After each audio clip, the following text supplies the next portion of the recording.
সিলেট কার অংশ হবে, ভারত না পাকিস্তান? ১৯৪৭ সালে এই বিশেষ প্রশ্নের উপর ভিত্তি করেই উপমহাদেশে একটি গণভোট আয়োজন করা হয়েছিল এবং সিলেট অঞ্চলের মানুষেরা, তৎকালীন সিলেট অঞ্চলের মানুষেরা গণভোট দিয়ে সিলেটকে পূর্ব পাকিস্তান অর্থাৎ পাকিস্তান অংশে রেখেছিল। তো এই ছিল একটি গণভোটের কাহিনী। তো বর্তমানে জুলাই সনদ অনুসারে গণভোট নিয়ে ব্যাপক আলাপ আলোচনা শুরু হয়েছে। আমরা হয়তো খুব শীঘ্রই আরেকটি গণভোট আমরা সাক্ষী হতে যাচ্ছি। তো আসুন জেনে নেওয়া যাক গণভোট জিনিসটি কি। যে কোনো রাষ্ট্রের গুরুত্বপূর্ণ বিষয়ের ওপর জনগণের সমর্থন আছে কিনা সে বিষয়ে জানতে চেয়ে যে ভোটাভুটি অনুষ্ঠিত হয় সেটি গণভোট।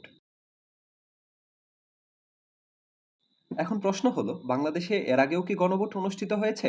হ্যাঁ, বাংলাদেশে এর আগেও ৩টি গণভোট অনুষ্ঠিত হয়েছে, যথাক্রমে ১৯৭৭, ১৯৮৫ এবং ১৯৯১ সালে। এর মধ্যে একটি ছিল প্রশাসনিক গণভোট এবং ২টি ছিল সামরিক গণভোট। আমরা আলোচনার সুবিধার্থে দেখতে পারি ১৯৪৭ সালে জিয়াউর রহমানের আমলে যে গণভোটটি হয়েছিল তার প্রশ্ন ছিল এরকম: আপনি কি রাষ্ট্রপতি জিয়াউর রহমানের প্রতি এবং তার নীতি ও কার্যক্রমের প্রতি আস্থাশীল? এখানে দুটি অপশন ছিল, হ্যাঁ অথবা না।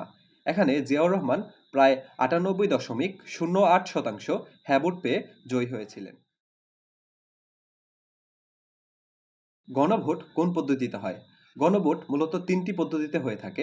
এক, সরাসরি ভোট কেন্দ্রে; দ্বিতীয়ত ডাকযোগে; অথবা তৃতীয়ত ই-ভোটিং এর মাধ্যমে। গণভোটের কিছু সংকটও রয়েছে, যেমন কম ভোটার উপস্থিতি, রাজনৈতিকভাবে বয়কট, কিংবা প্রশ্নের ভাষা নিয়ে একটা সংকীর্ণতা। ২০১১ সালের ৩০ জুন পঞ্চদশ সংশোধনীর মাধ্যমে গণভোট আনুষ্ঠানিকভাবে বাতিল করে তৎকালীন সরকার, এবং ২০২৪ সালের ১৭ই ডিসেম্বর আদালতের একটি রায়ের মাধ্যমে গণভোট আবার কার্যকর হয়।